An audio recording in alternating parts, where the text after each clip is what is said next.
வாசிப்போம் தமிழ் இலக்கியம் வளர்ப்போம் குழு நடத்துகின்ற இந்த கூட்டத்திற்கு வருகை தந்திருக்கின்ற நண்பர்கள் அனைவரையும் வருக வருக என்று அன்போடு வரவேற்கிறோம். நண்பர்களே, ஒரு நூல் ஒரு பார்வைங்கிற வரிசையில் இது ரெண்டாவதாக கருப்பு ஜோக்கர் என்ற நாவலை குறித்து எழுத்தாளர் பாலகுமார் எழுதிய இந்த நாவலை குறித்து எழுத்தாளர் கவிஞர் கனகாபாலன் அவர்கள் தனது விமர்சன உரையை தருகிறார். நிகழ்வை நேரடியாக ஆரம்பிச்சிடலாம். நிகழ்வை ஆரம்பிக்கிறதுக்கு முன்னாடி இருவரை குறித்த ஒரு சிறு குறிப்புகளை தந்துவிடலாம் என்று நினைக்கிறேன். முதல்ல எழுத்தாளர் பாலகுமார் விஜயராமனை பற்றிய ஒரு சிறு குறிப்பு. எழுத்தாளர் பாலகுமார் விஜயராமன் மதுரையில் பிறந்தவர். தற்போது ஓசூரில் வசிக்கிறார். மத்திய அரசினுடைய பிஎஸ்என்எல் நிறுவனத்தில் தொலைத்தொடர்பு பொறியாளராக பணி செய்கிறார். மேலாண்மையில் பட்டமேற்படிப்பும் வாடிக்கையாளர் மனப்பான்மை தொடர்பான புத்தாய்வில் முனைவர் பட்டமும் பெற்றுள்ளார். இவர் இந்த கருப்பு ஜோக்கர் நாவல் உள்ளிட்ட 4 நாவல்களை எழுதியிருக்கிறார். 2 சிறுகதை தொகுப்புகளை எழுதியிருக்கிறார். 4 மொழியாக்க படைப்புகளையும் தந்திருக்கின்றார். இவரது படைப்புகள் குறிப்பிடத்தக்க விருதுகளையும் பெற்றிருக்கின்றன. இவர் வலசை, காலச்சுவடு, மலைகள், கணலி, வாசகசாலை, சொல்வனம், நடுகள் உள்ளிட்ட பல இதழ்களில் எழுதியிருக்கிறார். பாலகுமார் தனது தென்திசை பிளாக் ஸ்பாட் அப்படிங்கிற வலைப்பூவிலையும் தொடர்ந்து எழுதுகிறார். அவரது வலைப்பூ தான் அது. அப்புறம் இந்த கருப்பு ஜோக்கர் நாவலை குறித்து விமர்சனம் செய்கின்ற எழுத்தாளர் கனகாபாலன். கவிஞர், எழுத்தாளர் என்ற இரட்டை குதிரைகளில் பயணம் செய்கின்ற கனகாபாலன் இளநிலை பட்டமும் மின் மற்றும் மின்னணு பொறியியல் பட்டயமும் பெற்றவர். 15 ஆண்டுகள் ஆசிரியராக பணிபுரிந்தவர். கடந்த 9 ஆண்டுகளாக படைப்புலகில் குறிப்பிடத்தக்க கவிதைகள், கதைகளை தொடர்ந்து எழுதி வருகிறார். இவரது படைப்புகள் ஆனந்த விகடன், கல்கி, கணையாளி போன்ற அச்சிதழ்களிலும், இந்து தமிழ் நாளிதழிலும், சொல்வனம், வாசகசாலை போன்ற மின்னிதழ்களிலும் வெளியாகியுள்ளன. இதுவரையில் இவர் 4 கவிதை தொகுப்புகளும் 1 சிறுகதை தொகுதியும் எழுதியிருக்கிறார். பரவலாக வாசகர்களின் கவனம் பெற்றுள்ள படைப்புகள் இவை. படைப்புக்காக இலக்கிய விருதுகளையும் பெற்றிருக்கிறார். தற்போது இலக்கிய மேடைகளில் சிறப்பாக விமர்சன உரைகளையும் ஆற்றி வருகிறார்.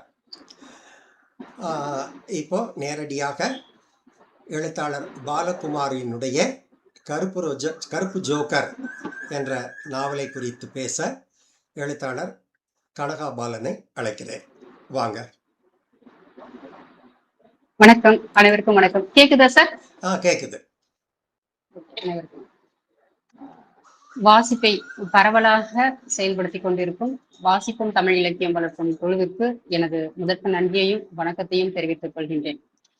சமீபமா சில பதிப்பகங்கள்ல இருந்து சில நூல் பட்டியல்களை இந்த நூலின் நிர்வாகி மந்திரமூர்த்தி சார் அவங்க எனக்கு தெரியப்படுத்தும் பொழுது இதுல இருந்து ஒரு நூலை நீங்க எடுத்து வாசிச்சுட்டு அதை வச்சு விமர்சனம் பண்ணணும் அப்படின்னு சொல்லியிருந்தாங்க. நானும் எல்லாம் பார்த்துட்டே வரும்போது இந்த சமகாலத்துல தொடர்புடையதா இருக்கிறது என்றதுதான் இந்த கருப்பு ஜோக்கர். இதோட இன்னொரு சிறப்பு என்னன்னா 2025 0 டிகிரி நடத்திய இலக்கிய போட்டியில குறும்பட்டியல்ல இடம்பெற்றிருக்கு. இது எல்லாமே எனக்குள்ள இந்த நூலை வாசிக்கிறதுக்கான ஆவலை ஏற்படுத்திச்சுன்னு சொல்லலாம். நூலை வாங்கியாச்சு. தினமும் காலையில ஒரு 50 பக்கம், சாயந்தரம் 50 பக்கம், அப்படி 2 நாளையில இந்த நூலை நான் வாசிச்சு முடிச்சுட்டு உடனே விமர்சனம் எழுதியாச்சு. சார் இதை நீங்க உடனே நிகழ்ச்சியை ஏற்பாடு பண்ணிடலாம் அப்படின்னு சொல்லி இவங்க சொல்லிட்டாங்க. ஓகே, அதுக்கும் சம்மதம் சொல்லியாச்சு. இப்போ நூலாசிரியர் அவங்கள பத்தி தெரியணும் அப்படின்னா எல்லாத்துக்கும் அறிமுகமானவர். கவிதை, சிறுகதை, அப்புறமா நாவல், மொழிபெயர்ப்பு, இது எல்லாத்துலயும் அவருடைய இலக்கியத்தின் எல்லா திசைகளிலும் அவருடைய இருப்பு வெற்றிகரமா இயங்கிக் கொண்டிருக்கு சமீபத்தில் எனக்கு தெரிஞ்சவர். ஆனா இதே குழுமத்துல சில மாதங்களுக்கு முன்பு நடந்த ஒரு நாவல் விமர்சனத்துல அந்த ஒரு காத்திரமான ஒரு விமர்சனத்தை நான் பார்த்தேன். அவ்வளவு ஒரு டெப்தா அணுபா அந்த நாவலை குறித்து அவங்களால பேச முடிஞ்சதுங்கிற போது சிறந்த விமர்சகரும் கூட என்பது அப்படிங்கிறது எனக்கு புரிய வந்துச்சு. அவருடைய எழுத்து பயணம் இன்னும் சிறக்க என்னுடைய மனமார்ந்த வாழ்த்துக்களை தெரிவித்துக் கொள்கின்றேன். இப்போ நாவலுக்குள்ள கருப்பு ஜோக்கர் இந்த நாவலுக்குள்ள உள்ள என்ட்ரி ஆகும் பொழுது எனக்கு பக்கத்து திருப்புறேன். அதுல இன்றுன்னு போட்டுட்டு 0 முதல் அத்தியாயம் 0ன்னு ஆரம்பிச்சிருந்துச்சு. வழக்கமா 1, 2, 3 தானே போகணும், ஏன் 0ல வருது அப்படிங்கறது கொஞ்ச நேரம் யோசிச்சேன். அப்ப நானே அதுக்கு நான் சரி கட்டின விஷயம் என்ன அப்படின்னா, அவங்க சார் இன்று அப்படின்னு போட்டதுனால அது நிகழ்காலம். ஓகே, அதனால அது 0வா வச்சுக்கலாம். ஒருவேளை அது கடந்த காலமா இருந்துச்சு அப்படின்னா அந்த நம்பர்கள் எல்லாம் மைனஸ்ல போடலாமோ, இனி ஏதாவது ஒரு நாவல் ஏதாவது எங்கேயாவது பார்க்கும்போது மைனஸ்ல இருக்குமோ, எதிர்காலத்துல இருக்கும் பொழுது 1, 2, 3 அப்படிங்கிற மாதிரி கூட ஆரம்பிக்கலாமோ, புதுமையா ஆரம்பிக்கலாமோ அப்படிங்கிற மாதிரியான கொஞ்ச நேரம் அந்த இடத்துல நின்று யோசிச்சுன்னு சொல்ல முடியும். அப்ப அங்க நின்று அப்ப தலைப்புக்கு போயாச்சு. தலைப்புல இருந்து கீழே வந்தா சூதின் மொழி. சூதின் மொழி அது ஒரு கவிதை மாதிரி கொஞ்ச நேரம் அதுக்குள்ளேயே கொஞ்ச நேரம் இருக்க வைக்குது. வாசிச்சுட்டு அதனுடைய பொருள் எல்லாம் புரிஞ்ச பிறகு என்ன ஆகுது, அப்புறமா தான் அத்தியாயத்துக்குள்ள நுழையிறோம் இல்லையா?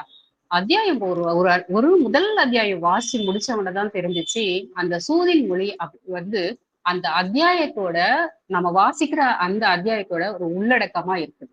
இதே மாதிரி அடுத்தடுத்த அத்தியாயங்கள் வாசிக்க வாசிக்க அந்த சூதின் மொழி அப்படியே பொருத்தி பொருத்தி பாக்குறது ஒரு சின்ன விளையாட்டு மாதிரியும் ஒரு ஆச்சரியப்படத்தக்கதாகவும், எப்படி இவ்வளவு பக்கங்கள்ல இருக்கிறத 2 லைன்லயே இவ்வளவு சுருக்கமாவும் சொல்ல முடியுது சார், நல்லா இருக்கு அப்படின்னு ஒரு வித்தியாசமான முயற்சியா இருக்கு அப்படிங்கறத நான் ஒவ்வொரு அத்தியாயத்திலையும் உணர்ந்துகிட்டே வரேன். அந்த சூதின் மொழிகள் எல்லாமே என்னுடைய நூல்கள்ல அடிக்கோடிட்டு வச்சிருக்கேன் அப்படியே. இப்போ இந்த நாவல்ல ஒரு சொல்லோ இல்ல ஒரு வரிய கூட என்னால விட்டுட்டு இல்ல இது வேணாம், சளி கூட்டுது, கடந்து போயிருவோம் அப்படிங்கிற மாதிரி எனக்கு எந்த இடத்துலயும் தோணல. ஒவ்வொரு வார்த்தையா எதையும் விடாம என்னால வாசிக்க முடிஞ்சது. அது நூலாசிரியருடைய எழுத்து நடை தந்த வரம்னு சொல்லிக்க முடியும். அப்புறம் இந்த நாவலுக்கு ஆசிரியருடைய உழைப்பு இருக்குங்கிறது எனக்கு புரிஞ்சிச்சு. ஆனா இன்னொன்னு என்னதுன்னா ரொம்ப எளிதுதான். ஏன்னா ஒரு பொறியாளரா இருக்கும் பொழுது இந்த ஃபுல்லாவே நாவல்ல நிறைய இருக்கிறது business administrative programme, data structure, software, project அப்படிங்கிற வார்த்தைகள் நிறைய அந்த நுட்பவியல் மொழிகள் நிறைய பரவலா வந்துட்டு இருக்கு. இது ஆசிரியருக்கு அப்படி ஒரு மெனக்கெடல் சொல்ல முடியாது. ஏன்னா அவர் இயல்பிலே பொறியாளர் அப்படிங்கிறதுனால அவரால் இந்த நாவல் எழுதும் போது மிகவும் உற்சாகமாகவே இருந்திருப்பாரு அப்படிங்கிறத என்னால யூகிக்க முடியுது. மிக சரியான நேரத்துல மிக தவறான ஒன்றின் தீமைகளை எடுத்துரைக்கிற மாதிரியான நாவலுடைய கான்செப்ட் அப்படி இருக்கு. இது என்னன்னா இப்போ உள்ளங்கையில் கைபேசிதான் உலகம் அப்படின்னு ஆனவுடனே எல்லாரும் அவங்கவுங்களுக்கு தெரிஞ்ச மாதிரி அதை கையில வச்சு உருட்டிட்டு இருக்கோம். இதுல நன்மைகளுக்கு இணையா தீமைகளும் இருக்கு அப்படின்னு தெரிஞ்சாலும் கூட அதுல இருந்து எளிதா விடுபட முடியல.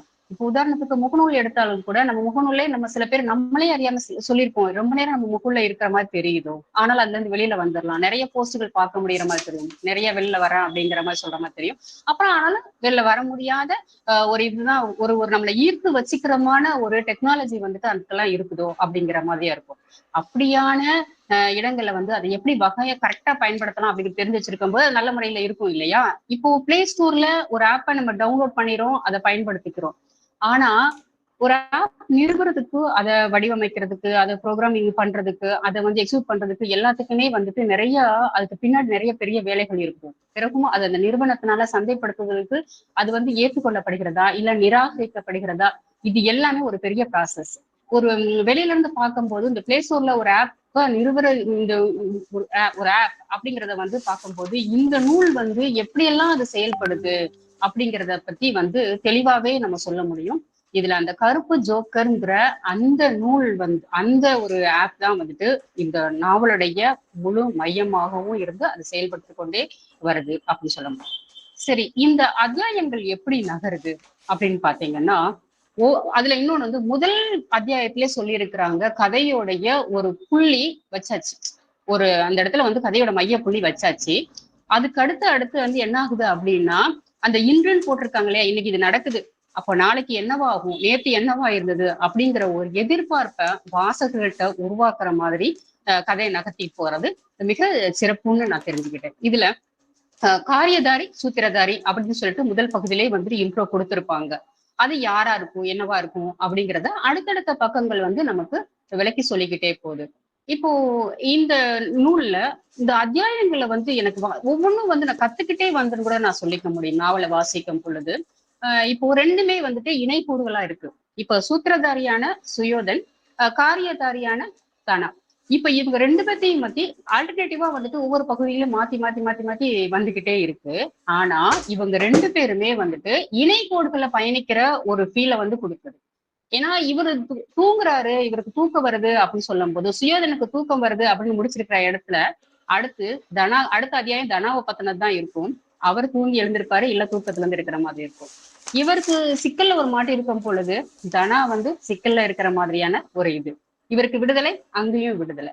இவருக்கு மருத்துவத்துறையில பண்ற ப்ரோக்ராம்ல பிரச்சனை, சுயோதனனுக்கு அவருடைய செயலி உண்டாக்குறதுல பிரச்சனை. இப்படி ரெண்டுமேவும் வந்துட்டு ஒரே தள்ளி இருந்து அவங்கவுங்க வாழ்க்கை முறை, ஆனா சில ஒரு புள்ளி மட்டும் வந்து அவங்களுக்குள்ள ஒத்து போகுதோ அப்படிங்கிற மாதிரியான நகர்வு இந்த வாசிக்கும் போது நான் உணர்ந்துகிட்டே வந்து சொன்னேன். இப்போ இன்னும் வந்து என்னன்னா அந்த நித்யாங்கிற ஒரு கேரக்டர். நித்யா வந்துட்டு இவங்க ரெண்டு பேத்துக்குமே வந்து அது கூட நம்ம இடையாதான் போகுதுன்னு சொல்ல முடியும். இவங்களை வந்து ஸ்கூல் டேஸ்ல பாக்குறாங்க, +2 படிக்கும் போது யாரு தனாவை பாக்குறது, இவங்க வந்து காலேஜ்ல பார்க்கும் பொழுது. இப்படி இந்த சந்திப்புகளும் இந்த ஒவ்வொரு வாழ்க்கையில அவங்களுக்கு அமையிற ஒவ்வொரு தருணங்களுமே வந்து ஒன்று போல இருக்கிற மாதிரியே இருக்கு. இப்போ இந்த 3 பேரையும் ஒரே கோட்ல இணைக்கிறது யாரு அப்படின்னா அந்த ஜோக்கருங்கிற ஒரு செயலிதான்.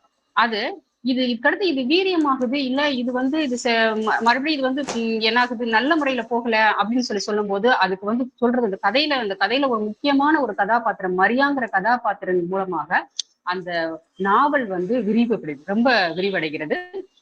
இதுதான் அது ஒரு நேர்கோட்டுல அது இழுத்துட்டே போகுது. இதுல வந்து இந்த நாவல்ல அரசியல் பேசியிருக்காங்க, அரசியல் இருக்கு. ஒரு ஜோக்கர்ங்கிற ஒரு ஆப், அது வந்து சமுதாயத்துக்கு கேடு அப்படின்னு தெரியுது. ஆனா அதன் மூலமா வருமானம் வருதுன்னு தெரிஞ்சுட்டு அரசியல்வாதிகள் அதை எப்படியெல்லாம் வந்து அதை வந்து இருக்கட்டும்னு நினைக்கிறாங்க. அது நம்ம நினைக்கிறோம் நல்லது செஞ்சதுன்னா ஆளுங்கட்சிக்கு நன்றி சொல்லுவோம், இல்ல எதிர்கட்சிக்கு எதிர்ப்பு தெரிவிப்போம் அப்படிங்கிற மாதிரி இருக்கும். ஆனா இந்த ஆளுங்கட்சியும் எதிர்கட்சியும் உள்ள ஏதோ ஒரு பாயிண்ட்ல வந்து அவங்க வந்து ஒற்றுமையாதான் இருக்காங்க, இதுல பாதிக்கப்படுறது பொதுமக்கள் தான் அப்படிங்கிறத பத்தியும் இதுல ஆசிரியர் நிறைய வந்து சொல்லியிருப்பாரு. நுணுக்கமான பாயிண்ட்டுகள்லாம் நிறைய நான் நோட் பண்ணிட்டே வர மாதிரி இருந்துச்சு. இதுல ஷியாம் திருப்பாதிங்கிற ஒரு கேரக்டர் இருக்குல்ல, அதை பார்க்கும்போது இந்த சதுரங்க வேட்டையில நடராஜ் அந்த கதாபாத்திரம் இவருக்கு பொருத்தமா இருக்குமோ, ஒருவேளை இன்னும் எதிர்காலத்துல இந்த நாவல் ஒரு திரைப்படமா ஆக்கப்பட்டது அப்படின்னா அப்படி இருந்தா நல்லா இருக்குமோ அப்படிங்கறது நானே வந்து கற்பனை செஞ்சுக்கிட்டேன். ரிஷி அகர்வால் கேரக்டரும் அதுவும் ரொம்ப ஒரு எனக்கு ஒரு வில்லனுக்குள்ள ஒரு இது, அதெல்லாம் எனக்கு அந்த படத்தோட எனக்கு ஒப்பிட்டு வாசிக்கும் போதே அந்த படமும் வந்து எனக்கு கண்ணுல வந்துட்டு போயிட்டே இருந்துச்சு. நாவல்ல நிறைய இடங்கள் வந்துட்டு மனசுக்கு மிக நெருக்கமான இடங்கள்னு சொல்ல முடியும். இதுல எப்படின்னா ஊர்ச்சாவடி பக்கம் வந்து சுயோதனுடைய அம்மா வந்து திரும்பி கூட பார்க்க மாட்டாங்க அப்படின்னு சொல்ற ஒரு இடம் வரும். ஆனா அந்த ஊர்ச்சாவடி பத்தி சொல்லும் போது ஒரு பிளாஷ்பேக் போகும். அது வந்து அவங்க அப்பா பத்தினது. அவங்க அப்பா ஒரு சூதாடி சூதாடி அவர் வந்து கொஞ்சம் கூட வந்துட்டு குடும்ப பொறுப்பு எல்லாத்தையும் மறந்துட்டு முழுக்க முழுக்க சூதாட்டத்திலேயே அப்படிங்கிற மாதிரி இருந்தாரு. அவங்க அம்மா எவ்வளவோ சொல்லி பார்த்துட்டாங்க, முடியல. கடைசியில எப்படியோ போ அப்படிங்கிற மாதிரி சொல்லும் போது அதே சாவடியில அவர் பாப்பு கடிச்சு இறந்துடுறாரு. அப்போ அந்த அம்மாவுக்கு அந்த இடம் வந்துட்டு ஒரு எதிர்மறைய வந்து உண்டாக்குது இல்லையா? அதுக்கடுத்து அவங்க அந்த இடத்த திரும்பி கூட பார்க்க மாட்டேன்றாங்க. எனக்கு இதை பார்க்கும்போது எங்க ஊர்ல ஒத்தையடி பாதையெல்லாம் இருக்கும். அப்போ ஒத்தையடி பாதையில அது எப்படின்னா அந்த ஒத்தையடி பாதை மேல ஒரு கிணறு, அந்த பிஞ்சைன்னு சொல்றேன் உங்களுக்கு புரியுமா தெரியல, அந்த புஞ்சைக்காரங்க இருக்காங்க இல்லையா, வயல்காரங்க இருக்காங்க இல்லையா, அவங்க என்ன பண்ணுவாங்க, அவங்களுக்கு ஒரு வயல் இருக்கு. அந்த பாதையை ஒட்டி அந்த வழியா தான் நாங்க நடந்து போகணும். பக்கத்துல இருக்க டவுனுக்கு போகணும்னா அது ஒரு 10 நிமிஷம் 20 நிமிஷம் ஆகுற மாதிரி இருக்கும். இதே இது நான் ஊர் சுத்தி போனேன்னா அங்க வந்து 1 மணி நேரம் ஆகும். அப்பெல்லாம் வந்துட்டு வாகனங்கள்லாம் நிறைய கிடையாது, ஆட்டோ இதெல்லாம் கிடையாது. ஊருக்குள்ள பஸ் வருது ஒரு நாளைக்கு 2 முறை, சில நேரங்கள்ல அது கூட வர முடியாது சொல்லு. இப்படி அந்த கிணத்துக்காரங்க வீட்டு பொண்ணு என்ன பண்ணுச்சு, வேறு ஜாதி பையனை லவ் பண்ணிட்டு கல்யாணம் ரொம்ப வீட்டுல பிரச்சனை வந்துச்சு, தண்டிச்சிருக்காங்க. கடைசியில அந்த பொண்ணு அங்க போய் சூசைட் பண்ணிச்சு. இந்த நிலத்துக்காரவங்க அந்த பக்கமே அதுக்கடுத்து திரும்பி பாக்குறது இல்ல. அதுக்கடுத்து அங்க எந்த விளைச்சலுமே எதுவுமே கிடையாது. அது ரொம்ப அது வந்து ஒண்ணு இல்லாம போச்சு அப்படின்னு சொல்ற மாதிரிதான் இருந்துச்சு. ஆனா ரொம்ப நாள் கழிச்சுட்டு அந்த ஒத்தையடி பாதை மறந்துச்சு, வேற எதுவும் இருந்துச்சு, அவங்களுடைய பையன் தான் வந்துட்டு அந்த நிலத்தை வந்து இன்னொருத்தருக்கு வித்ததா இப்பதான் வந்து நம்ம கேள்விப்பட்டோம். சோ ஒரு நிலத்தின் மீதான வெறுப்பு வந்து சில மனிதர்களால உண்டாக்கப்படுகிறது. நம்ம அன்புக்குரியவர்களால உண்டாக்கப்படுது இல்லையா? அது நிலம் என்ன செஞ்சுச்சு? ஆனா அது அங்க செஞ்ச ஒரு செயல் வந்து அவங்கள ரொம்ப வந்து பாதிப்புக்குள்ளாக்கி திரும்ப அந்த பக்கம் போக முடியாத அளவுக்கு செய்யறதுங்கிறது வந்து எனக்கு ரொம்ப நெருக்கமா இருந்துச்சு அந்த இடம். அதே மாதிரி சுயோதனுடைய அழகப்பன் சார் கணக்கு வாத்தியார், அவனுக்கு வந்து கணக்கு பாடனால் நம்பர் எல்லாம் பூச்சி பூச்சியா தெரியுது அப்படிங்கிற மாதிரி அவர் சொல்லியிருப்பாரு. அவர் எவ்வளவு ஒரு ஒரு ஒரு ஆசிரியர் எப்படி சிறந்த முறையில மாணவருக்கு பிடிக்காத சப்ஜெக்ட கூட அவனுக்கு நல்லபடியில ஆசிரியர் சொன்ன போது அதை நல்லபடியா அவனால ஏத்துக்க முடியுது, அதை படிக்க முடியுது, தொடர்ந்து படிக்க முடியுது, அவன் அதுல ஜெயிக்க முடியுது அப்படிங்கிறதுக்கு ஒரு சிறந்த ஆசிரியருக்கு உதாரணமா அழகப்பன் சார் இருக்காரு. எனக்கு இது தோணுச்சு, என்னுடைய 10வது வகுப்பு ஆசிரியர் ஐயப்பன் சார். அவங்க அப்படித்தான் கணக்கு பாடத்துல என்ன பண்ணுவாங்க, வாய்ப்பாடு மிக முக்கியம்னு சொல்லுவாங்க. ஏதோ ஒரு சப்ஜெக்ட் டயக்ராம் ஏதோ போட்டு வரைஞ்சிட்டு இருக்கும் போது திடீரென்று 5-13 இல்ல 4-12 அப்படின்னு சொல்லிட்டு திரும்பிட்டு விரலை நீட்டுவாங்க. அவர் விரல் யாரை குறிக்குதோ அவங்க எடுத்து அந்த நம்பரை வந்து சொல்லணும், அது ஆன்சரை வந்து சொல்லணும். அப்படி சொன்னா அவங்க எல்லாருக்கும் கைதட்ட சொல்லுவார். அப்படி இல்லைன்னா சார் கேட்கிற வரைக்கும் மண்டையை கொட்டிக்கணும். இப்போ இந்த பயம் வந்து எங்களுக்கு என்ன ஆச்சு நாளடைவுல, இந்த வாய்ப்பாடை நாங்க தூக்கத்துல இருந்து கேட்டாலும் எப்ப கேட்டாலும் எதுல இருந்து கேட்டாலும் சொல்ற மாதிரியானது எங்களுக்கு வந்து அந்த பழக்கம் வந்துருச்சு. ஒரு அதனாலே அலர்ஜி அப்படிங்கிறது இருந்தது வந்துட்டு ஒரு ஆசிரியரால ஒரு மாணவர்களுடைய வாழ்க்கையில ஒரு நல்ல புத்திய புகட்ட முடியுது அப்படிங்கிறதுக்கு வந்து நான் அந்த அழகப்ப சார் இணையா வந்துட்டு என்னுடைய ஐயப்பன் சாரை வந்து நான் பொருத்தி பார்த்துக்கிட்டேன்னு சொல்ல முடியும். இது மாதிரி மரியா மரியா வாழ்ந்த இடம் இருக்கு இல்லையா, அவங்களுடைய அந்த மரியாவை பத்தி சொல்லும் போது அந்த வியாசர்பாடி அந்த மக்கள் அது எல்லாமே நம்ம கண்ணு முன்னாடி வரணும். ஏன்னா நம்ம அது பரிச்சயமான இடம். அங்க இருக்கிற அந்த அம்மா வந்து வீட்டுக்கு முன்னாடி இட்லி கடை போட்டு விற்கிறது இது எல்லாமே வந்துட்டு நமக்கு பரிச்சயமான இடம். அது ஈஸியா வந்து நம்மளால வந்து தொடர்பு கொள்ள முடியுது இந்த இடங்கள்ல. அப்புறம் இந்த நாவல்ல எனக்கு உயர்வா நினைச்ச இடங்கள் சில இருக்கு. தனா வந்து திருட தனா வந்து சீட்டாட்டத்துக்கு மொபைல்ல வந்து சீட்டாட்டம் விளையாடுறான், ரம்மி விளையாடுறான். அப்போ அவனுக்கு பணம் தேவைப்படுது. அவன் இருந்த வீட்டுல அவனுக்கு ஒரு பிரச்சனைன்னு ஆகி அவன் வந்து அவனுக்கு அடைக்கலம் கொடுக்குற அந்த வீட்டுல அவன் திருடுறதுக்கு கை வைக்க போறான். ஆனா அந்த செகண்ட்ல ஐயோ நான் என்ன பண்ண போறேன் அப்படிங்கிற மாதிரி ஒரு செகண்ட் வந்து தன்னை வந்து அதுல இருந்து மீட்டுக்க முடியுது இல்லையா. இதெல்லாம் வந்துட்டு இயல்பிலே அந்த மனதில் நல்ல குணங்கள் இருக்கும் போதுதான் அது வந்து அமையும் அப்படிங்கிறது எனக்கு வந்து புரிய முடிஞ்சிச்சு. அதே மாதிரி சுயோதனன் வந்துட்டு அவனுக்கு நல்ல சம்பாத்தி நல்ல லெவல்ல இருக்கான். ஆனா அவனால அந்த சந்தோஷத்தை நித்யாவோட பகிர்ந்துக்க முடியல. ஏன்னா அது அவனுக்கு தெரியுது அது தவறுங்கிறது விஷயங்கள் வந்து இது மனம் வந்து எப்படி நம்ம என்னதான் பெரியவள் இப்படிதான் மாறினாலுமேவும் அது சில விஷயங்கள் அசிங்கப்படுது, சில விஷயங்கள் அந்த அந்த அந்த விஷயங்களை வந்துட்டு மத்தவங்க ஷேர் பண்றதுக்கு எல்லார்ட்டையும் எல்லா இடங்களையும் எல்லாத்தையும் சொல்ல முடியாது அப்படிங்கிற மாதிரியான ஒரு அந்த மனத்தினுடைய உயர்வான குணத்தை வந்து சொல்ற மாதிரியா எனக்கு தோணுச்சு. மனதோட இயல்பை வந்து சொல்ற மாதிரியான அந்த இடமா எனக்கு தோணுச்சு. அப்புறம் சில இடங்கள் வந்து அட ஏன் இப்படி அப்படிங்கிற மாதிரிலாம் எனக்கு கேட்டுக்கிட்டேன். அந்த உப்புமா விஷயம். யாருக்கு சுயோதனனுக்கு வந்து உப்புமா பிடிக்காது. உப்புமா எல்லாருக்குமே பிடிக்காது. ஆனா அந்த உப்புமாவனால உன்னுடைய ஃபியூச்சர் படிப்பையே வந்து அந்த ஒரு எக்ஸாமே வந்து எழுதாம இருக்கிற மாதிரி இருக்கு. அவ்வளவு தூரம் கொண்டு வரணுமா அப்படிங்கிற மாதிரி கூட எனக்கு கேள்வி வந்துச்சு. கடைசியில அதாவது ஃபியூச்சர்ல ஒரு புள்ளியா இருக்குது இல்லையா அவனுக்கு. அது வந்து எனக்கு கொஞ்சம் சிரிக்கவும் முடிஞ்சிச்சு. ஓகே இது இது வேணுமா அப்படிங்கிற மாதிரி எனக்கு தோணுச்சு. அப்புறம் இன்னொன்னு, தனாவை ஈஸியா எல்லாருமே அவனை அடிச்சிடுறாங்க. ஆனா அவன் எல்லா இடங்கள்ல இருந்து ஈஸியா தப்பிச்சு வந்துடுறான். அது எப்படி? அது ஒரு மாயம். ரொம்ப நல்லா இருந்துச்சு. அப்புறம் சில இடங்கள்ல குழப்பம் இருந்தது. அந்த குழப்பத்துக்கு என்ன அப்படின்னா அதுக்கு ஆசிரியர் சொல்லுவாரு. அது கடைசியில கூட சொல்லலாமா இல்ல இப்ப சொல்லலாமா சொல்றேன். ஓகே. அதுல என்னன்னா சூதாடிக்கு பிறந்த சொட்டபால குட்டி அப்படின்னு சொல்லிட்டு ஏன் தனாவை சொல்லணும் அப்படிங்கிறது எனக்கு கேள்வி. ஏன்னா தனாவுடைய அப்பா ரொம்ப சாதுவானவர். அவருக்கு வந்து 1-2 இடங்கள் ஒரே ஒரு இடத்துலதான் வராரு. அவன் நைட்ல வேலைக்கு போயிட்டு வந்து லேட்டா சாப்பிட வரான். அப்ப வந்து என்ன பண்றாரு, அவருக்கு சாப்பாடு எடுத்து சாப்பிடுன்றாரு. நம்ம நாளைக்கு கோயிலுக்கு போறோம் அப்படிங்கிறது ரொம்ப சாதுவான அப்பாவா இருக்கிறாரு. ஆனா தனா சீட்ல அவனுக்கு எப்படி திறமை வாய்ந்தது அப்படிங்கிறது எனக்கு கொஞ்சம் கொஞ்சம் கொஞ்சம் ஒரு கொஸ்டின் மார்க் இருக்கிற மாதிரி இருந்துச்சு. ஆனா அந்த அவனை சொல்றதுக்கு வந்துட்டு அவர் எப்படி சூதாடிக்கு பிறந்த சொட்டவாளக்குட்டி அப்படின்னு சொல்ல முடியும். இதே இது வந்துட்டு சுயோதனனுக்கு இது பொருத்தமா இருக்குமோ அப்படிங்கிற மாதிரி நானே வந்து வச்சுக்கிட்டேன். அதே மாதிரி குமார்ங்கிற கதாபாத்திரம் கதையில 2 இடங்கள்ல வருது. தனாவுக்காகவும் வருது. தனா வந்துட்டு ஒரு இக்கட்டான சூழ்நிலை இருக்கும்போது அவனை காப்பாற்றுறதுக்கு வருது. சுயோதனன் வந்து அவனுடைய ஆப் வந்து இன்னும் வேற வழியில இன்னும் நிறைய அவனோட தீங்குகள் எல்லாம் சேர்க்கணும் அப்படின்னு சொல்லும் போது அதை வற்புறுத்துற கேரக்டராகவும் வந்து குமாரி இருக்கு. இது ரெண்டுமே ஒரு இடத்துல இருக்கிற மாதிரி இருக்கு. அப்புறம் இந்த உறவுகள்ல வந்து அலட்டல்கள் இல்லைன்னு சொல்ல முடியும். இப்போ அஹ் யாரு நித்யா வந்து தனாக்கு ஒரு புத்தகம் கொடுக்குறா. அதையே வந்துட்டு சுயதன் வீட்டுல தனா பாக்குறா. அது வந்து அவங்க பெருசாவே எடுத்துக்கல. அதே மாதிரி மாயந்தியையும் சுயோதனனுக்கும் அந்த ஒரு நாள் அது அப்படிங்கறத வந்து அதையும் அவங்க வந்து பெருசா எடுத்துக்கல. இதுல அலட்டல்கள் எதுவுமே இல்லை அப்படிங்கிறது ஒரு மிக சிறப்பாக இருந்துச்சு. விருதுநகரோ இல்ல வியாசார்பாடியோ எல்லா மக்களுடைய மொழி அந்த இடம் பெங்களூர் ஆகட்டும் எல்லாமே வந்து கண் முன்னாடி காட்சியாகிற மாதிரியான ஒரு எழுத்து நட. அப்புறம் அப்புறம் இந்த இந்த நாவல்ல வந்து சமூக வலைதளங்கள் போது சமூக வலைதளங்கள் வந்து இப்ப ஜல்லிக்கட்டுக்காக ஒரு விழிப்புணர்வு ஏற்படுத்துச்சு இல்லையா? அதே மாதிரி இந்த ஆப் வந்து ரொம்ப தீங்கு நோக்கி போகுது அப்படிங்கிறத வந்துட்டு இதனுடைய முறையாகவே வந்துட்டு சமூக வலைதளங்கள் மூலமாகவே வந்து அதை வந்து அதனுடைய பாதகங்களை சொல்லிக்கிட்டே வரும்போது அது சக்சஸா வந்து அது ஆகுதுங்கிறது இல்லையா? அது ரொம்ப மிக சிறப்பான இடம். ஆசிரியருக்கு மிக எளிதான ஒரு கான்செப்ட் தான் இந்த கதையை நகர்த்தி கொண்டு போறது இல்ல அப்படிங்கிறது வந்து புரிய முடிஞ்சுச்சு.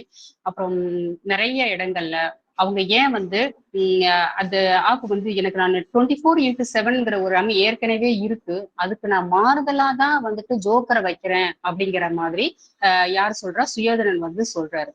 ஆனா அவர் குடும்பத்திலேயே அந்த சீட்டாட்டத்தினால பலியானா அவங்க அப்பா இருக்கிறாரு.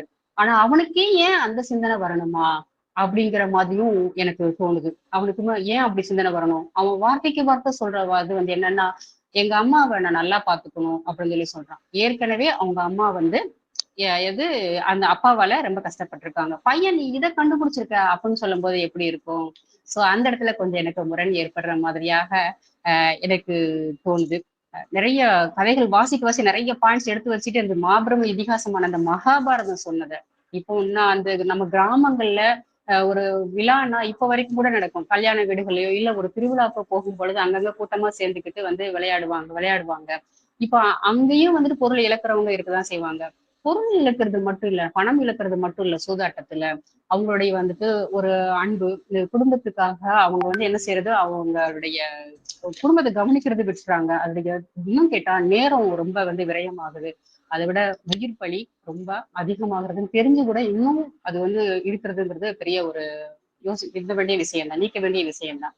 இப்போ சமீபத்துல கூட ஒரு 2-3 வருஷத்துக்கு முன்னாடி கூட ஒரு வங்கி அதிகாரியே வந்துட்டு இந்த ரம்மி விளையாட்டுல விளையாண்டு குடும்பத்தோட தற்கொலை பண்ணிக்கிட்டதாக கூட நம்ம கேள்விப்பட்டோம்.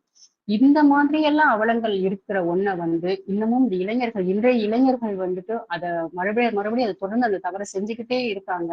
இல்ல இதுக்கு ஒரு விழிப்புணர்வு உண்டாக்குறதா வந்து இந்த நாவலை வந்து நான் பாக்குறேன்.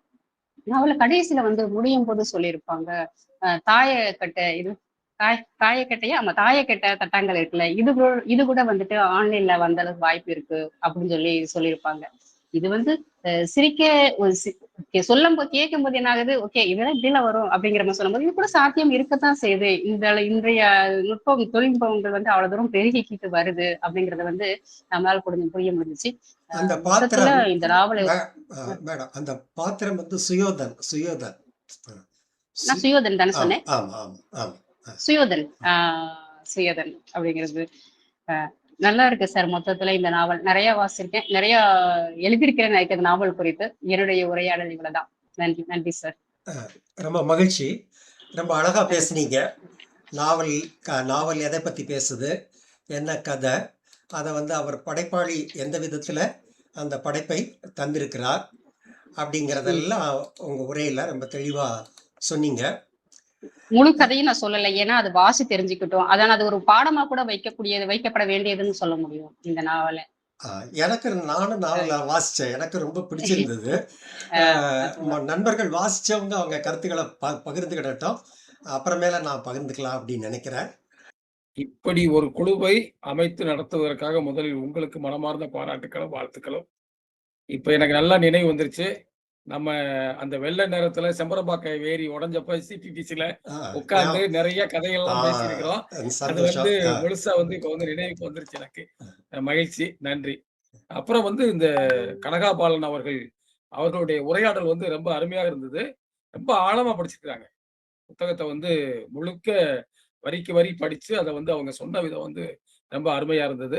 நானுமே என்னுடைய பிளாக்ல வந்து இந்த கதைய படிச்ச உடனேயே என்னுடைய வாநேரு.blogspot.comங்கிறதுல வந்து இதுல வந்து எழுதினேன். அ அந்த வகையில வந்து நெறைய அந்த விஷயங்கள சொல்லி, அது எப்படியெல்லாம் வந்திருக்குங்கிறத வந்து கனகாபாலன் ரொம்ப உணர்ந்து, உணர்ந்து சொன்னாங்க. அது மாரி குறைகளையும் சிலத வந்து சுட்டிக்காட்டுனாங்க. இந்த இது வந்து. அந்த வகையில வந்து இது ஒரு நல்ல விமர்சனமாக இருந்தது. அந்த வகையில கனகாபாலன் அவங்களுக்கு பாராட்டு. அதோடு தன்னுடைய பெர்சனல் எக்ஸ்பீரியன்ஸையும் தன்னுடைய ஊர்ல நடந்த அந்த ஒத்த கிணற பத்தி, அந்த சொல்லி இணைச்சு சொன்ன விதமும் ரொம்ப நல்லா இருந்தது. ஏன்னா, ஒரு கதையை படிக்கும் பொழுது, அந்த கதைக்குள்ள வந்து நம்ம எப்படி உள்ள போகிறோம் என்கிறதோடு சேர்த்து, நம்முடைய அனுபவம் சேர்கிற போது இன்னும் நல்லா வருது. நண்பர் பாலகுமாரன் அவர்களை பொறுத்தளவுல எனக்கு வந்து ஒரு வியத்தகு மனிதர். தொடர்ச்சியா எழுதிக்கிட்டே இருக்கிறாரு. புறாக்காரர் வீடுகள்ல இருந்து, அவருடைய சிறுகதை தொகுப்புல இருந்து, அவருடைய படைப்புகள பூரா படிப்பதற்கான வாய்ப்பு கிடைச்சிருக்குது. குடும்பம் மிக முக்கியமான அந்த அலுவலக பணி. அதுல வந்து அவருக்குள்ள போயிட்டாருன்னா அவ்வளவுதான் அப்படிங்கிற அளவுக்கு, அவ்வளவு நிறைய வேலைகளை, நேரத்தை எடுத்துக்கொள்ளக்கூடிய ஒரு வேலை அது.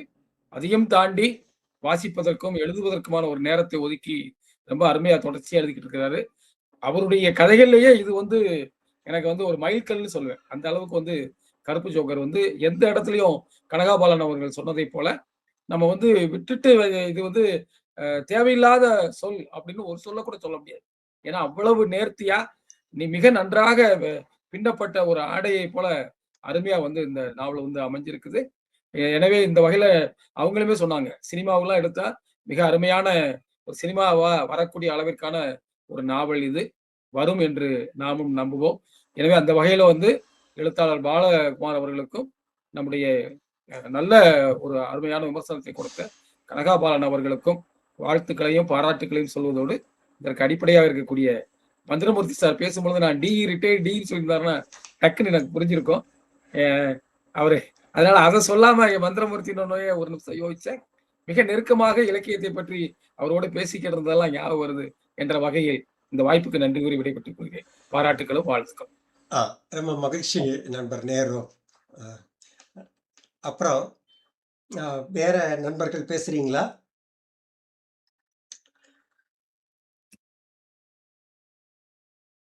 ஹலோ. கமலாலயன் சார் ஆ, ஆ, பேசுவாங்க. ஆ. கமலாலயன் தோழர், அ அன்மியூட் பண்ணிட்டு பேசுங்க. வணக்கம். மிக்க மகிழ்ச்சி. பாலகுமார் சாரோட படைப்புகளை எல்லாம் தொடர்ந்து வாசிக்கிறவன்ற முறையில் இன்றைக்கு இந்த கருப்பு ஜோக்கர் நாவலுக்கு அறிமுக நிகழ்வு சிறப்பாக கனகாபாலன் நாவலை அறிமுகப்படுத்தினாங்க. எனக்கு இந்த நாவல் வாசிக்கும்போது 2-3 விஷயம் எனக்கு ரொம்ப ஸ்ட்ரைக்கிங்காக இருந்தது.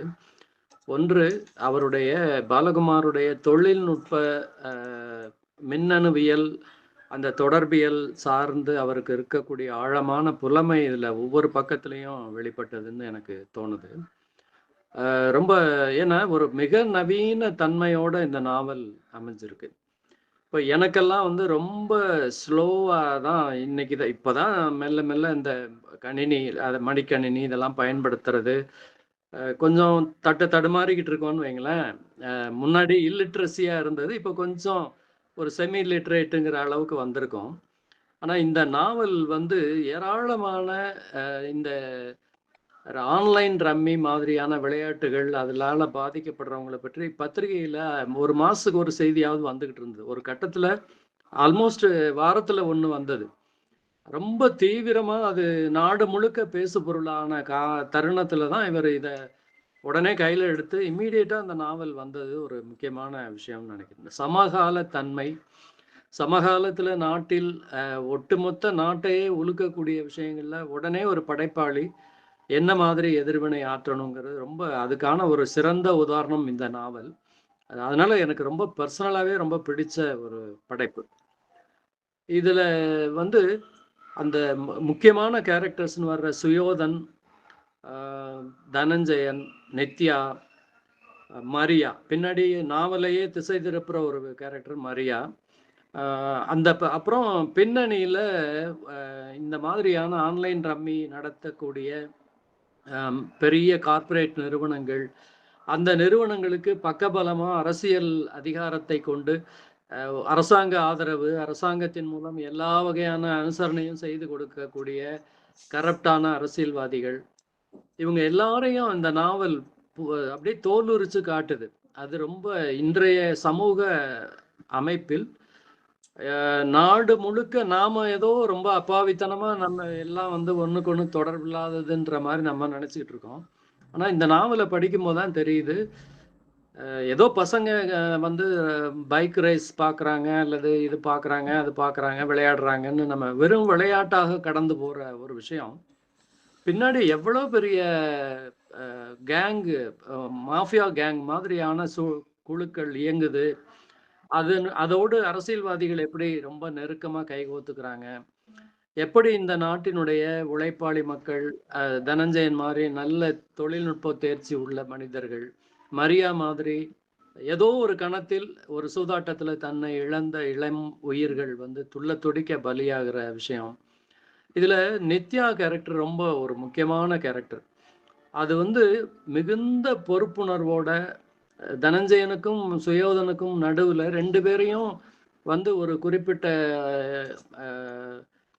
ஒவ்வொரு 2 பேருக்கும் அந்த 2 பேருக்கும் தனக்குமான உறவை சீராக பராமரிச்சுக்கிட்டு, அந்த பெண் ஒவ்வொரு கட்டத்திலையும் இவர்களுக்கு உதவியாக இருக்கிறது இருக்குல்ல, தனஞ்சயனுக்கு உதவுறது ஆகட்டும், மரியாவுக்கு உதவி செய்வதாகட்டும், அவனை வந்து லாஸ்ட் மினிட்ல அவன் திடீர்னு தற்கொலை பண்ண போகும்போது அதை எப்படியாவது தடுக்கணும்னு வரக்கூடிய பதட்டம், இது எல்லாமே நம்ம கதை முழுக்க சொல்ல வேண்டியதில்லை. ஆனா நாவல் எந்த இடத்துலையும் ஒரு சோர்வோ அயற்சியோ இல்லாம எடுத்தா, நான் இப்ப கூட திரும்ப வாசிக்க ஆரம்பிச்சேன். ஒரு 6-7 அத்தியாயம் படிச்சிட்டேன் உடனே. அந்த மாதிரி ஒரு 2-3 தடவை படிக்க தூண்டிய ஒரு நாவல். மிக வெற்றிகரமான படைப்பு. வாழ்த்துகள் பாலகுமார் சார்.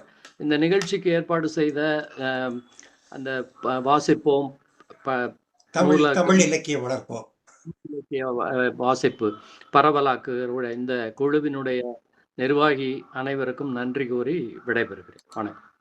ரொம்ப மகிழ்ச்சி தோழர் கமலாலயன். சரி, அடுத்து நான் பேசிடுறேன். வேற நண்பர்கள் விருப்பப்பட்டாலும் தொடர்ந்து பேசலாம். எனக்கு நான் நாவலை வாசிச்சுட்டு எனக்கு ரொம்ப நாவல் பிடிச்சிருந்தது. ஏன்னா ஒரு சமகால நாவல், எந்த ஒரு சமகால நாவலுமே ரொம்ப ரொம்ப முக்கியமானது. அதிலும் இன்று சமகால பிரச்சனையை பற்றி பேசுகிறது இந்த நாவல். எத்தனை பேர் உயிர் சூதாட்டத்தினால கடன் வாங்கி உயிர் இழக்கிறாங்க அப்படிங்கிறதெல்லாம் பேப்பரில் படிச்சுக்கிட்டு தான் இருக்கோம். அப்போ இதற்கு பின்னால் இயங்குகின்ற சக்திகள் என்னென்ன அப்படிங்கிறத பற்றி எல்லாம் பேசியிருக்கிறாரு பாலகுமார். அப்புறம் பார்த்தீங்கன்னா இதில் எனக்கு ரொம்ப பிடிச்ச விஷயங்கள் நிறைய இருக்குது. சுருக்கமாக ஒரு 2-3 மட்டும் சொல்லலாம் அப்படின்னு நினைக்கிறேன். ஒரு 33 அத்தியாயத்தில் இந்த நாவலை எழுதியிருக்கிறாரு. ஒவ்வொரு அத்தியாயத்திலையும் ஒரு அருமையான சூது சம்பந்தமாக ஒரு கொட்டேஷன் ஒன்று போட்டிருக்காரு. அது வந்து சூதன் மொழி அப்படின்னு சொல்கிறாரு. அந்த சூதன் யாருன்னா எழுத்தாளர் தான் சொல்கிறார். தன்னுடைய கருத்தா எழுத்தாளர் சூதாட்டத்திற்கு சம்பந்தமுடைய ஒரு கொட்டேஷனை ரொம்ப அழகாக சொல்கிறாரு. அதில் ஒரு 2-3 படிக்கலாம் அப்படின்னு நினைக்கிறேன். வெல்லும் வரை விளையாடுவேன் என்பவன் எல்லாவற்றையும் இழந்து நிற்பான் என்பது சூதன் மொழி. அப்புறம் பகைவனின் பலவீனத்தை கண்டறிவதே வெற்றியின் திறவுகோல் என்பது சூதன் மொழி. அப்புறம் சூதில் நண்பன் பகைவராவதும் பகைவர் நண்பராகவும் மாறுவர் என்பது சூதன் மொழி. இப்படி பார்த்தீங்கன்னா 33 கொட்டேஷனையும் நம்ம படிக்கலாம். அவ்வளவு அற்புதமான குவாட்ஸ் எல்லாருமே, எல்லா சூதன் மொழிகளுமே அவ்வளவு அழகாக இருக்குது. அப்புறம் இதில் வர்ற பாத்திரங்களுக்கு கூட ரொம்ப அழகாக பேர் சூட்டி இருக்கிறாரு பாலகுமார். எனக்கு ரொம்ப பிடிச்சிருந்தது. அதில் வர்ற பாத்திரங்கள் பார்த்தீங்கன்னா தனஞ்சேயன், அப்புறம் சுயாதனன் எல்லாருமே பார்த்தீங்கன்னா மகாபாரதத்தில் இருக்கக்கூடிய ஒரு கேரக்டரோட பேர். தனஞ்சயன்கிறது அர்ஜுனனோட பேர், சுயோதன்கிறது துரியோதனனோட பேர். இதில் இந்த அர்ஜுனன் வந்து அவனுக்கு சூதாட்டத்தில் வந்து அவன் ஒன்றும் நேரடியாக விளையாடலை. அவன் வந்து மகாபாரதத்தில் அதில் இறக்கி விடப்பட்ட ஒரு பாத்திரம். அது மாதிரி தான் இதுல தனஞ்சயனோட அந்த புனைவுல தனஞ்சயனும் அப்படிதான் ஒரு பாத்திரமா வரான். அவன் வந்து அவனை ரொம்ப ஒரு அழகான வார்த்தையினால சொல்றாரு. சுயோதன் வந்து அவனை வந்து காட் ஆஃப் ஸ்மால் திங்ஸ் அப்படிங்கிறான். God God of small things. பார்க்கறதுக்கு அப்படி தெரியலாம், ஆனா அவன் இஸ் காட். அந்த மாதிரியான சில வார்த்தைகள் எல்லாம் பொறுக்கி எடுத்து போட்டிருக்கிறாரு.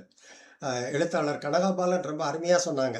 நாவல் வந்து எந்த இடத்திலும் போர் அடிக்குதுன்னோ தேவையில்லைன்னோ எந்த பகுதியுமே இல்லை. அது வந்து ஒரு நாவல்ல ரொம்ப ஒரு அபூர்வமான விஷயம். அதை பாலகுமார் ரொம்ப சிறப்பாக செஞ்சிருக்கிறாரு. அப்புறம் சொல்றதா இருந்ததுன்னா, சூதாட்டத்தை அவங்க எப்படியெல்லாம் நியாயப்படுத்துறாங்க அப்படிங்கிறத ஒரு பக்கம் சொல்றாரு. அதை சொல்லிட்டு போகையில சொல்றாரு, சூதாட்டங்கிறது அந்த அந்த செயலி, அந்த கருப்பு ஜோக்கருங்கிற செயலிங்கிறது என்ன, அது என்ன பெரிய ஒரு இதா, ஃபேஸ்புக்கு அப்புறம் அந்த இன்ஸ்டாகிராம் இதெல்லாம் எப்படி வடிவமைக்கப்பட்டிருக்கு, உள்ள போனோம்னா நம்மளால வெளியே வர முடியாது, அப்படிதானே வடிவமைச்சிருக்காங்க. அதே மாதிரி தான் இந்த பிளாக் ஜோக்கர் அப்படிங்கிற இந்த செயலியும் அப்படின்னு. அதாவது அந்த ஒரு கெட்ட விஷயத்த கூட ஃபேஸ்புக்கும் இன்ஸ்டாகிராமும் அப்படிதான் இருக்கு. ஆனா இங்க வந்து நீங்க ஏகப்பட்ட பணத்தை உங்களை இழக்கிறதுக்கு தூண்டுது, கடன் வாங்கி விளையாடுறதுக்கு தூண்டுது. இப்படியான தீமைகள் எல்லாம் அதை வைத்து கொண்டும் கூட அதை எப்படி அதன் சார்பாக பேசுகிறவர்கள் அதை நியாயப்படுத்துறாங்க அப்படிங்கிறதையும் அந்த நாவல் அழகா சொல்லியிருக்கிறாரு அவரு. அப்புறம் பார்த்தீங்கன்னா, அதுல விளையாடுறவங்கள 3% ஆளுங்க தான் ஜெயிக்க முடியும் உச்சக்கட்டத்துல. ஆரம்பத்துல வெற்றியை தருவது மாதிரி தந்துட்டு, ஆனால் பணத்தை பிடுங்கிறது தான் அந்த செயலியோட அமைப்பாக அமைந்திருக்கிறது அப்படிங்கிறதையும் சுட்டுகிறார்.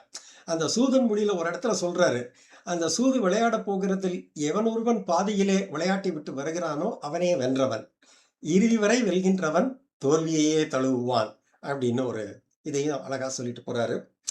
அப்புறம் இந்த நாவல் சமகால நாவல் அப்படிங்கிற முறையிலையும் அந்த கதையில வருகின்ற பாத்திரங்கள் எல்லாம் மிக அருமையான முறையில அமைத்திருக்கிறார் அப்படிங்கிற முறையிலையும் குறிப்பா சொல்லணும்.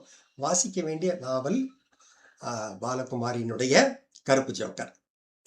நன்றி. அப்புறம் வேற நண்பர்கள்?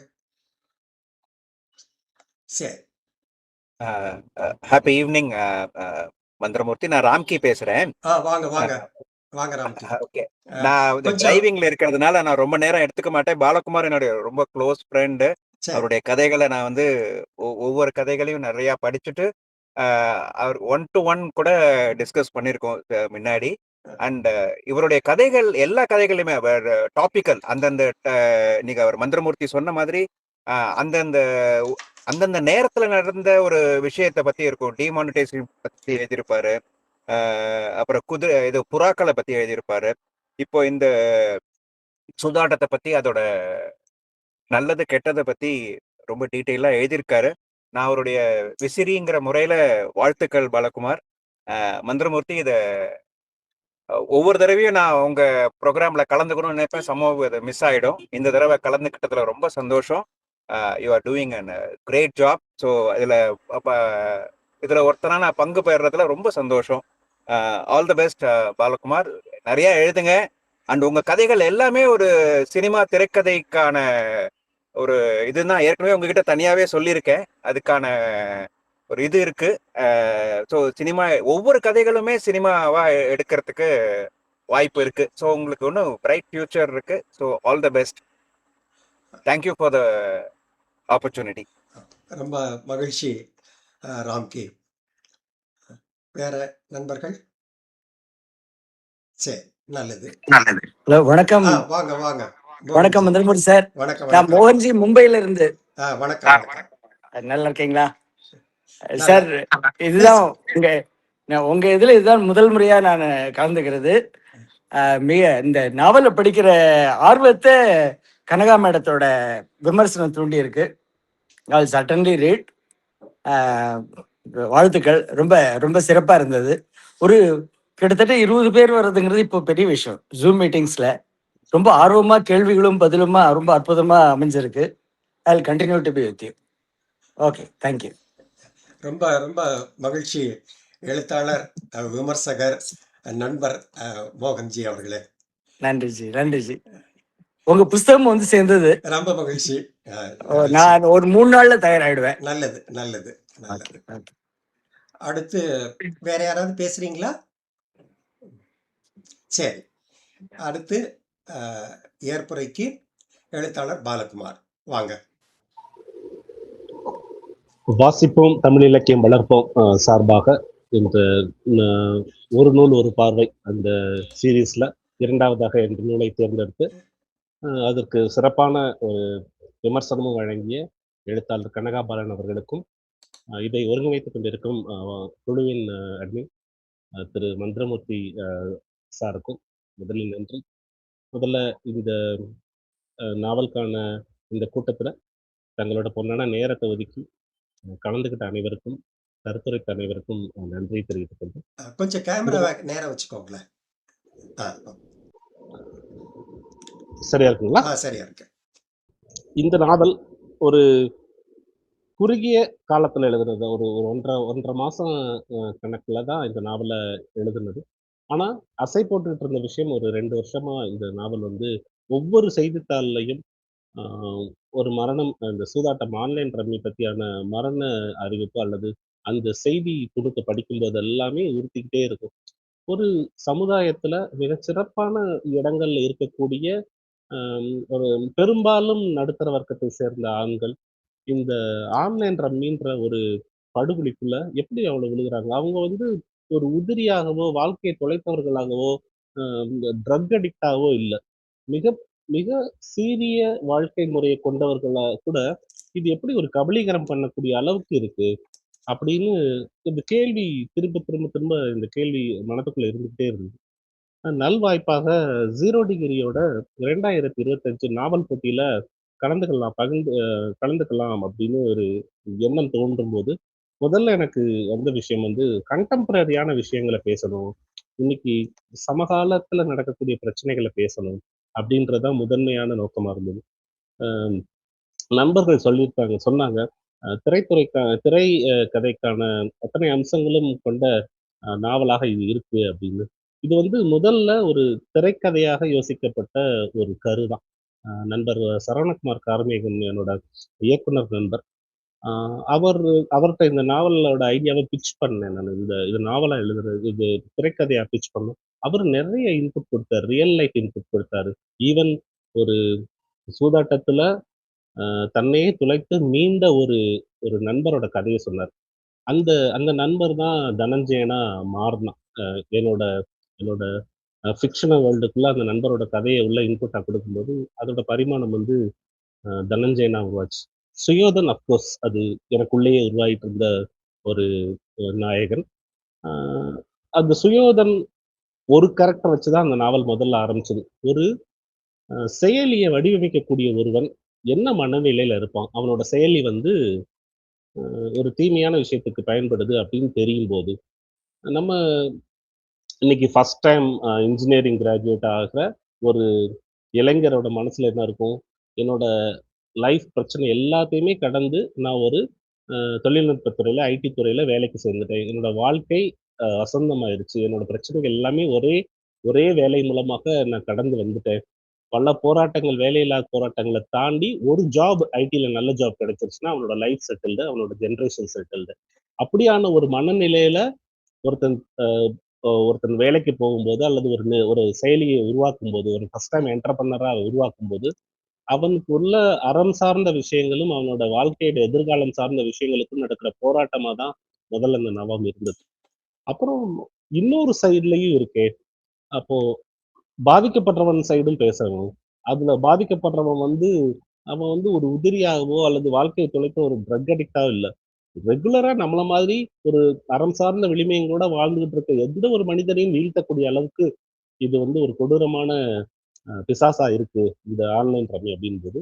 அதை பத்தியும் பேசணும்னு இரண்டு பாதைகளாக இந்த நாவலை பிரிச்சேன். அது பிரிச்சுட்டு எழுத ஆரம்பிச்சோம். அந்த 0 டிகிரிக்கான நாவல் இறுதி தேதிக்குள்ள முடிக்கணும்ன்ற ஒரு காலக்கெடு வச்சுக்கிட்டதுனாலேயே இந்த நாவலை வந்து வேகமாவே எழுத ஆரம்பிச்சு. எனக்கு எழுதுறதுல எந்த விதமான தடைகளோ அல்லது பிரச்சனையோ இல்லை. மனசுல எழுத ஆரம்பிக்கிறதுக்கு முன்னாடி அது ஒரு ரிஹர்சல் ஓடிக்கிட்டே இருந்தது. அப்புறம் எழுத ஆரம்பிச்ச பிறகு அதை நிறுத்த முடியல. எப்படி நிறுத்த முடியல அப்படின்னா, இந்த சூதன் மொழியெல்லாம் எழுதுனது மொபைல்ல ஆஃபீஸ்க்கு டெய்லி ஒசூர்ல இருந்து பெங்களூருக்கு நான் daily up and down 2 hours 2 hours 4 hours travel பண்ணி தான் நான் டெய்லி ஆஃபீஸ் போயிட்டு இருக்கேன். அந்த 4 மணி நேரம் நின்னுகிட்டு எல்லாம் ட்ரெயின்ல கூட்டமா இருக்கும். நின்னுகிட்டே இருக்கும்போது டைப் பண்ணிக்கிட்டே வரும். என்ன என்னது ஏதாவது மொபைல் அடிக்டா தான் இருக்காரு அப்படின்னு பக்கத்துல இருக்கவங்க எல்லாம் யோசிப்பாங்க. இவ்வளவு நெரிசல்ல கூட எழுதிட்டு இருக்காரு. நாங்க உட்காந்து நாவல் எழுதிட்டு இருந்தேன். அது வந்து அதை சொல்றதுக்கான வாய்ப்பு கூட இல்லை. இப்பதான் அது அமையுது. அதை யோசிச்சு பார்க்கும்போது வெளியில இருந்து பார்க்கும்போது எனக்கே அது சிரிப்பா இருக்கு. வெளியில இருந்து பாக்குற ஒருத்தர் வந்து என்னோட முக பாவத்தையும் நான் வேகமா கூட்டமான நெரிசலான பேசஞ்சர் ட்ரெயின்ல இருந்து டைப் பண்ணிக்கிட்டே மொபைல்ல டைப் பண்ணிக்கிட்டே இருக்கும்போது வெளியில இருந்து பாக்குறவங்களுக்கு எப்படியா இருக்கும்? சரியான மொபைல் அடிக்டா இருக்காங்க. இவ்வளவு இதுல கூட அவன் யாரோ சேட் பண்ணிட்டு இருக்கான். அப்படியான ஒரு நினைப்பு தான் இருந்திருக்கும். ஆனா அவ்வளவு தூரம் எனக்கு அந்த புறச்சூழலை தாண்டி எனக்கு அந்த நாவலோட எழுதுறதுக்குள்ள போக முடிஞ்சது. இரண்டு தடவைகள் வந்து இறங்க வேண்டிய ஸ்டாப்பை விட்டுட்டு அடுத்த ஸ்டாப்ல போய் இறங்கி அங்க இருந்து ஆட்டோ பிடிச்சிட்டு வர வேண்டிய சூழ்நிலை எல்லாம் வந்தது இந்த நாவல் எழுதிட்டு இருக்கும்போது. இதெல்லாம் இப்ப நினைச்சு பார்க்கும்போது அது ரொம்ப சுவாரஸ்யமாகவும் உயிர்ப்புடன் இருக்கு. இந்த நாவலுக்குள்ள நம்ம எவ்வளவு தூரம் இருந்திருக்கோம். அது அந்த நாவல் அதற்கான இடத்தை அடைந்ததா அடையலையா அப்படின்றத அந்த வணிக ரீதியான வெற்றிக்குள்ள நான் அது பெரிய பெரிய லெவல்ல யோசிக்கல. அது குறும்பட்டியல் வரைக்கும் தான் வந்தது. அது முதல் 3 பரிசுகளுக்குள்ள இல்ல. ஆனா என்னோட பழகுன இலக்கியத்துல நமக்கு சீனியரா இருக்கவங்க நம்ம பேசிக்கலா வந்து இன்னைக்கு கமர்ஷியல் ரைட்டிங் எழுதுறோம் அப்படின்னா கூட பேசிக்கலா நம்ம வந்த இடம் வந்து தீவிர இலக்கியம்ல இருந்து தான் ஆரம்பிச்சது. வந்து என்னோட இலக்கிய பயணம் ஆரம்பிச்சது வந்து நேசமித்ரன், கார்த்திகை பாண்டியன் அவங்க துவங்கின வலசை அந்த சிற்றுதல்ல இருந்து ஆரம்பிச்சது. நம்ம தீவிரமான ஆஹ் உலக இலக்கியங்களை டிரான்ஸ்லேட் பண்றதுதான் நம்மளோட அங்கிருந்து தான் ஆரம்பிச்சோம். அப்போ வந்து ஒரு சத்துள்ள பண்டம் எப்பயாவது அதோட இடத்த போய் சேரும் அப்படின்றதுல முழுமையான நம்பிக்கை இருக்கு. அதனால எந்த விதமான வேலை செஞ்சாலும் அதுக்குரிய அர்ப்பணிப்புடன் செஞ்சோம்னா அதுக்கான காலம் அதை நிர்ணயிக்க முடியும். நான் எங்கேயுமே முன்னுரையிலையோ அல்லது வேற எங்கேயுமே இந்த நாவல் எங்க இருந்து ஆரம்பிச்சுன்ற பின்புலத்தை நான் பகிர்ந்துக்கவே இல்லை. ஆனா கூட எங்கேயோ ஒரு இடத்துல வாசிச்சவங்களுக்கு இப்போ கிட்டத்தட்ட ஒரு டிசம்பர் 2025 வந்த நாவல் ஒரு 7 மாசம் கழிச்சு இந்த மகாபாரதத்தோட ரிலேட் பண்ண பாயிண்ட் வந்து கனகாபாலன் மேடம் ஆகட்டும், மந்திரமூர்த்தி சார் ஆகட்டும், அதை ரிலேட் பண்ண பாயிண்ட் எனக்கு மெய் சிலிர்த்தது. நான் அங்கிருந்து தான் ஆரம்பிச்சேன். அந்த நாவல் வந்து சூதாட்டம் அப்படின்னு சொல்லும் போது நமக்கு முதல்ல தோன்ற இதிகாசம் வந்து மகாபாரதம் தானே. மகாபாரதத்துல இல்லாத சூதுன்றது அங்கதானே. அப்போ அர்ஜுனனும் துரியோதனனும் சேர்ந்து பாஞ்சாலிக்காக ஆடுகின்ற சூதாட்டம் தான் இந்த கருப்பு ஜோக்கர் அப்படின்றத என்னோட மனசுல முதல் பதிவா இருந்தது. அப்போ துரியோதன் அப்படின்றது யோதன் அப்படின்றது வீரன், துரியோதன்றது கெட்ட வீரன். அவன் பிறப்பிலே கெட்ட வீரன் இல்ல, அவன் பிறப்புல வந்து சுத்தமான சிறந்த வீரன். அப்ப துரியோதன் முன்னாடி இருந்தது வந்து சுயோதன். அப்ப துரியோதனோட முதல் பெயர் வந்து சுயோதன். அப்ப துரியோதன் ஒரு நல்லவனா இருந்தா அவனும் அர்ஜுனனும் சேர்ந்து, அர்ஜுனன் விளையாடாத சூதுதான் அது. ஆனா மகாபாரதத்துல ஹீரோ அர்ஜுனனும் ஹீரோ. அப்போ சுயோதனும் ஒரு தனஞ்சயனும் சேர்ந்து நித்தியபூரணின்றது பாஞ்சாலியோட இன்னொரு பேரு. அந்த பாஞ்சாலிக்காக விளையாடுற ஒரு சூதாட்டமா இத இத வடிவமைச்சேன். இத அப்படிதான் முதல்ல யோசிச்சிருந்தது அந்த நாவல் கட்டம் வரும்போது. ஸோ அதை இன்னைக்கு நண்பர்கள் குறிப்பிட்டு பேசும்போது உண்மையே ரொம்ப நம்ம செய்யற வேலை எங்கேயோ ஒரு இடத்துல கவனிக்கப்படுது அப்படின்றதுல ரொம்ப மகிழ்ச்சியாகவும் நிறைவாகவும் இருக்கு. அப்புறம் இந்த நாவல் பேசிட்டு இருந்ததுல கனகா மேடம் பேசும்போது ரொம்ப அருமையான அவங்கள அறியாம அந்த வார்டு அந்த பிஞ்சக்காட்டுலன்ற வார்த்தை வந்துருச்சு. எனக்கு 40 வருஷத்துக்கு முன்னாடி எங்க அம்மாயி ஊருக்கு ராம்நாட்ல உள்ள ஊருக்கு போன டக்குன்னு ஒரு ஃபீலிங் வந்துச்சு. அங்கதான் பிஞ்சக்காடுன்னு சொல்லுவோம். அங்க வந்து வானம் பார்த்த பூமி, நன்சை நிலமே கிடையாது, எல்லாமே பிஞ்சக்காடு தான். அங்க பருத்திக்காடு இருக்கும், அல்லது வெறும் கருவேலக்காடா இருக்கும். அதுல விளையிற நிலங்கள் எல்லாமே பிஞ்சக்காடு தான் இருக்கும். அந்த பிஞ்சக்காடுக்கு போன மாதிரியான ஒரு ஒரு அந்த ஒரு வார்த்தை தெரிப்பு வந்து அங்கிருந்து கொண்டு வந்தது. அதே மாதிரி சூதன் மொழி பத்தி சொல்லியிருந்தீங்க. சூதன் மொழி எல்லா நாவல் எல்லாமே எழுதி முடிக்கும் போது இதை கன்சாலிடேட் பண்ணணும். இந்த நாவல் அத்தியாயத்தை ஒரு சிறுக தெரித்து அதை சொல்லணும், குறுக தெரித்து சொல்லணும் அப்படின்னு நினைச்சிருந்தேன். அது அந்த சூதன் மொழியில அதை ரெஃப்ளெக்ட் பண்ணுச்சு. அது எத்தனை பேருக்கு தெரியுமோ தெரியாதோ அப்படிலாம் நான் யோசிக்கல. இதை நம்ம ப்ரெசென்ட் பண்ணுவோம் அப்படின்னு. அப்ப கரெக்டா இன்னைக்கு அதையும் அந்த நாவலோட அத்தியாயத்தோட ஒரு குறுகத்தரித்த வடிவமா தான் அந்த சூதன் மொழி அமைஞ்சிருக்கு அப்படின்னு நீங்க குறிப்பிட்டது வந்து ரொம்ப மகிழ்ச்சியா இருந்தது. அப்புறம் குமார்ன்ற பாத்திரம் 2 இடத்துல வந்துருச்சு. அது இப்பதான் நான் பாக்குறேன். இனிமே வெரிஃபை பண்ணணும். அந்த இவனை வந்து சுயோதனை வந்து முதல் முறையாக அந்த கருப்பு ஜோக்கரை வந்து கருப்பு ஜோக்கரை மாத்துற ஒரு பேரும் குமார்னு இருக்கு, இவரோட அண்ணன் பேரும் குமார்னு இருக்கு. அது ஆக்சுவலா ரெண்டு வேற வேற கதாபாத்திரங்கள், ரெண்டு பேருக்கும் குமார்னு ஒரே பேரா வந்துருச்சா அப்படின்றது தெரியல. இப்ப நம்ம டைரக்டர் வந்து ஒரு படம் எடுத்தாங்கன்னா அந்த டைரக்டர் வந்து கேமியோ ரோல் பண்ணுவாங்கல்ல. ஆக்சுவலா வந்து எந்த படம் ஏதாவது ஒரு படம் வந்துச்சுன்னா இப்ப கே.எஸ். ரவிக்குமார் படம் எல்லாம் பாத்துக்கிட்டீங்கன்னா அவர் ஏதாவது ஒரு சின்ன இடத்துல வந்து கேமியோ பண்ணுவாரு. அந்த குமார் வந்து நான் தான் ஆக்சுவலா என்னை வீட்டுல குமார்னு சொல்லுவாங்க. அது அது அந்த பேர் வந்து என்னை அறியாமே வந்து அந்த குமார்ன்றது ரெண்டு இடத்துல வந்துருச்சு அப்படின்னு நினைக்கிறேன். அது வெரிஃபை பண்ணணும் அது கரெக்டா அப்படின்றது தெரியல. வெரிஃபை பண்ணணும் மறந்துருச்சு எனக்கு. அப்புறம் சுயோதம் வந்து ஏன் சூதாட்ட அப்ப செயல்படுத்தணும் அவனுக்கு வந்து முதல்லயே அவனுக்கு அது வெறுப்பு இருக்குல்ல அவனுக்கு. அவன் முதல்ல இருந்து சூதாட்டி விளையாடாம வந்தவன் தானே. காலேஜ்ல ஹாஸ்டல்ல இருக்கும்போது கூட எல்லாரும் விளையாடும் போது அவன் வந்து ஸ்கோரிங் மட்டும் தான் பண்ணுவான். அவன் வந்து சீட்டை கையில தொட மாட்டான். அப்ப வாழ்க்கை அவனை எந்த இடத்துல கொண்டு போய் நிப்பாட்டுதுன்னா பல தோல்விகளுக்கு பிறகு வென்றே ஆக வேண்டிய ஒரு கட்டாயத்துக்கு அவனை கொண்டு வந்து தள்ளுது. அப்போ வந்து அவனுக்கு வேற வழியே இல்லை. அவன் அந்த அந்த வாய்ப்பை விட்டுட்டானா அவன் வந்து வாழ்க்கையில் தோற்றவனா ஆயிடுவானோன்னு ஒரு பயம் இருக்கும்போது அவனுக்கு அந்த சூதாட்டம் எடுக்கக்கூடிய ஆப் எடுக்க வேண்டிய சூழ்நிலை வருது. அதே மாதிரி அவன் ரேண்டம் நம்பர் ஜென்ரேட்டர் முதல்ல ரேண்டம் நம்பர் ஜென்ரேட்டர் எடுக்கும் போது அவனுக்கு அவன் சூஸ் பண்ணல. ஆனா இந்த கம்பெனி அந்த கம்பெனியா இருக்கிறதுனால நித்யா கொடுத்த ஒரு ப்ராஜெக்டை தான் அது எக்ஸிக்யூட் பண்ணுவான். அந்த ப்ராஜெக்ட் வந்து ரேண்டம் நம்பர் ஜென்ரேட்டர் ஆகுது. ஸோ வாழ்க்கை அவனை அந்த மூளைக்கு தள்ளும் போது கூட அவன் விழிச்சு அவன் அறம் சார்ந்த வெளியில வர்றான் அப்படின்றது அந்த மாதிரியும் அதை ரிஃப்ளெக்ட் பண்ண வேண்டியது இருந்தது. மகாபாரதம் ரிலேட்டடா அதை கனெக்ட் பண்ணது வந்து எனக்கு ரொம்ப நான் யோசிச்ச விஷயத்த எழுதும்போது யோசிச்ச விஷயத்த அதை ஒருத்தர் விமர்சகரா அதை நீங்களும் ஃபீல் பண்ணியிருக்கீங்க அப்படின்னும் போது ரொம்ப மகிழ்ச்சியான விஷயமாகவே இருந்தது. அப்புறம் அழகப்பன் சார் அது அது எனக்கு எனக்கு கெமிஸ்ட்ரி டியூஷன் எடுத்த சார் பேர் அழகப்பன். அவரை வந்து அவருக்கான ஒரு சின்ன ட்ரிபியூட் இது. அவர் வந்து கெமிஸ்ட்ரியவே வந்து மேக்ஸ் மாதிரி சொல்லி கொடுப்பாரு. கெமிஸ்ட்ரின்றது இட்ஸ் பசில். ஒரு இடத்துல இருந்து ஒரு இடத்துல போயிட்டு அடுத்தடுத்து பசில் பண்ணணும். ஸோ அந்த 11th 12th கெமிஸ்ட்ரி எவ்வளவு தூரம் அவ்வளோ ஆர்வமா படிச்சேன் அப்படின்னா டியூஷன் தனியா படிச்சிருந்த டியூஷன்ல வந்து அழகப்பன் சார் எடுத்தாரு. கிளாஸ்ல வந்து ஸ்கூல்ல வந்து ஹச்கேன்னு ஒரு சார் எடுத்தார். ரெண்டு பேரும் ரெண்டு டிஃப்ரெண்ட் கான்ட்ராஸ்டிங்ல எடுப்பாங்க. ஆனா ரெண்டு பேருமே கெமிஸ்ட்ரியில வந்து ஜாம்பவான்கள். அப்படி எடுப்பாங்க. எனக்கு கெமிஸ்ட்ரி எந்த அளவுக்கு பிடிச்சதுன்னா இன்ஜினியரிங் சேர்ந்துட்டு ஃபர்ஸ்ட் இயர்ல ஒரு கெமிஸ்ட்ரி ஒரு சப்ஜெக்ட் இருக்கு பேசிக் இன்ஜினியரிங்ல. அந்த ஃபர்ஸ்ட் இயர் சப்ஜெக்ட் எழுதிட்டு வந்த மறுநாள் எனக்கு அழுக வந்தது. இனிமே நம்ம கெமிஸ்ட்ரியை வாழ்க்கையில படிக்க மாட்டோம்ல, கெமிஸ்ட்ரி இதோட முடிஞ்சிச்சு இல்ல, அப்புறம் மறந்துடும்ல கொஞ்ச நாள்ல இந்த கெமிஸ்ட்ரி நமக்கு மறந்துடும்ல. பிசிக்ஸ் எலக்ட்ரானிக்ஸ் அப்படிதான் நம்ம லைஃப் போகுது இல்ல, கெமிஸ்ட்ரி இனிமே நம்ம படிக்க மாட்டோம். அதே மாதிரி மறந்துருச்சு. இப்போ பெரும்பான்மையான ஆர்கானிக் கெமிஸ்ட்ரி வந்து எனக்கு கார்பன் ஹைட்ரஜன் ஆக்சிஜன் பேர் மட்டும் தான் ஞாபகம் இருக்கு, அதோட சூத்திரம் எல்லாம் மறந்துச்சு. பட் அந்த சமயத்துல எவ்வளவு ரசிச்சு படிச்சோம் அப்படின்றது வந்து இருக்கும். அவருக்கான இந்த ட்ரிபியூட் தான் அழகப்பன் சார்னு அந்த பேர் அவருக்கு பேர் வச்சது. அது எனக்கு அதை நீங்க குறிப்பிட்டு சொன்னது வந்து இதா இருந்தது. அப்புறம் கல்லூரி வாழ்க்கை, எங்களோட கல்லூரி வாழ்க்கையை நினைவுபடுத்துற மாதிரியான ஜிசி போடின்னு ஒரு புது காலேஜ். நான் படிச்சது வந்து ஜிசி திருநெல்வேலி. இது மாதிரியான ஒரு சூழ்நிலையை நம்ம நேச்சுரலா நம்மளோட லைஃப்ல இருக்க விஷயங்களை புனைவுக்குள்ள கொண்டு வரும்ல, அந்த மாதிரியான விஷயங்களை கொண்டு வர முடிஞ்சதுல எனக்கு மகிழ்ச்சியா இருந்தது. இந்த நாவல் ஒரு திரைக்கதைக்கான அம்சங்கள் இருக்கு, அதனாலயே இந்த நாவல் போட்டியில வெற்றி பெறல அப்படின்னு நான் நம்புறேன். ஆக்சுவலா வந்து நடுவரா இருந்த சுகுமாரன் சார் போட்டியில என் நாவல் பேரை சொல்லல, ஆனா வந்து இந்த போட்டியில இருந்த பல நாவல்கள் வந்து திரைக்கதை அம்சம் வந்து திரைப்படம் பாக்குற மாதிரியே இருக்கு, சினிமா பாக்குற மாதிரியே இருக்கு. அது வந்து நான் வாழ்த்துக்கள் மட்டும்தான் சொல்ல முடியும் ஒழிய நாவலுக்கான கட்டுக்கோப்புக்குள்ள அதை கொண்டு வர முடியாது அப்படின்னு சொல்லுவாங்க. அது அநேகமா என்னோட நாவல சொல்லியிருந்தாங்களா என்னன்னு தெரியல.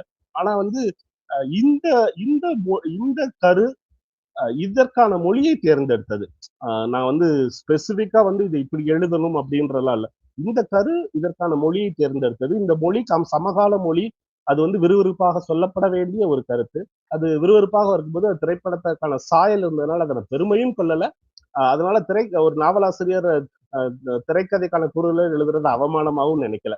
அந்த இந்த நாவலுக்கான கரு இதோட மொழியை தேர்ந்தெடுத்தது. அந்த நாவல் அது எழுதி அதற்கான இடத்தை அது அடையும். இப்போ அடுத்து இப்போ இன்னொரு நாவல் எழுதியிருக்கேன். அது வந்து எந்த விதமான சமகால தன்மையும் இல்லாம 2 நூற்றாண்டுகளுக்கு முன்னாடி உள்ள மேய்ச்சல் சமுதாயத்தை பத்தி பேசக்கூடிய ஒரு நாவல் எழுதியிருக்கேன். எனக்கு வந்து எப்பவுமே நான் நம்புற விஷயம், கனகா மேடம் முதலாளி சொன்ன மாதிரி எவ்வளவு சின்ன விஷயமா இருந்தாலும் சரி, மொழியை பரிசித்து கொண்டே இருப்பவனை வந்து அந்த மொழி எப்போதும் கைவிடாது.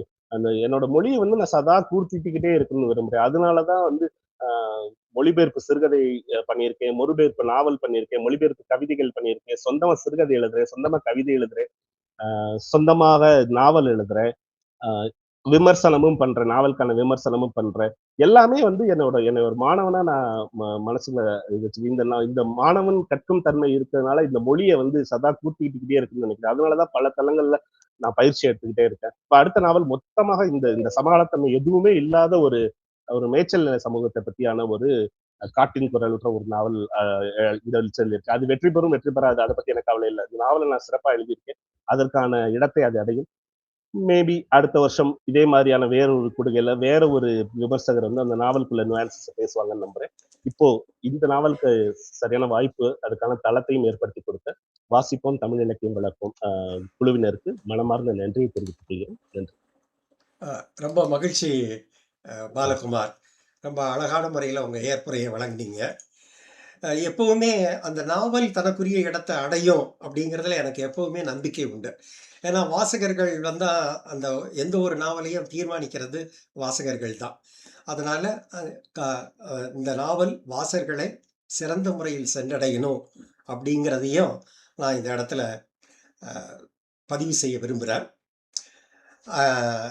இந்த இலக்கிய கூடுகைக்கு, இந்த இலக்கிய சந்திப்பிற்கு பெருந்திரளான இலக்கிய வாசகர்களும் எழுத்தாளர்களும் நண்பர்களும் வருகை தந்து சிறப்பித்தமைக்கு முதற்கண் நன்றியை தெரிவிச்சுக்கிறேன். அப்புறம் சிறப்பு விருந்தினராக கலந்து கொண்ட எழுத்தாளர் பாலகுமார் அவர்களுக்கும் நன்றி. மிக அருமையான முறையிலே தனது வாசிப்பு அனுபவத்தையும் விமர்சனத்தையும் தந்த கவிஞர் எழுத்தாளர் கனகாபாலன் அவர்களுக்கும் நன்றி. வணக்கம்.